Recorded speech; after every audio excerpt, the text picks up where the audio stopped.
So this is the 3D scan of your foot here, so you can definitely see that this is like an intricate detail of your feet. And then what we display first is all the measurements that were captured. So right away we see the length of your feet. So this is your foot size. This Yeah. isn't necessarily your shoe size. That will obviously differ between brands.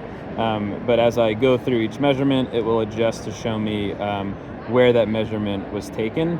And it's helpful to understand, especially any differences like you see here, where your left foot is a little bit more narrow than your right foot, or when both feet, like the instep, so you have a very low instep.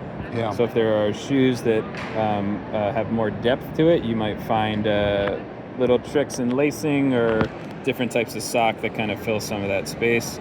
And once we've gotten to heel, we've kind of covered some of the main elements that show how well a shoe fits. But from like a fitting perspective, I can also get like an idea about your ankles and some of the movement there. That's very interesting. So- I always thought I had narrow heels, so it's telling me I have wide Yeah, heels. wider heels for sure.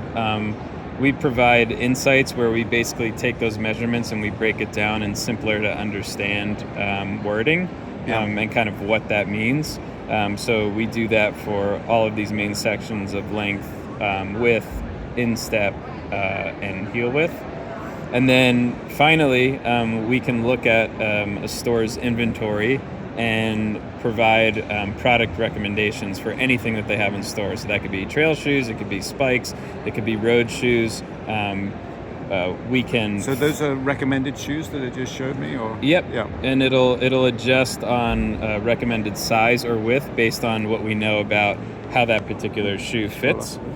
Yep, you can keep scrolling. It'll be organized from best fitting on down. And on any particular shoe, it will give us kind of a grading of how that shoe will fit. So it kind of gives some areas, like we were talking about your instep. So like on most shoes, it's probably going to tell you like be cautious of the height there to make sure you have a good fit. And then finally, the last phase would be you can get a copy of this emailed to you. So customers can either enter in their email or they can scan this QR code. Yeah. And that's pretty much the customer journey through this process.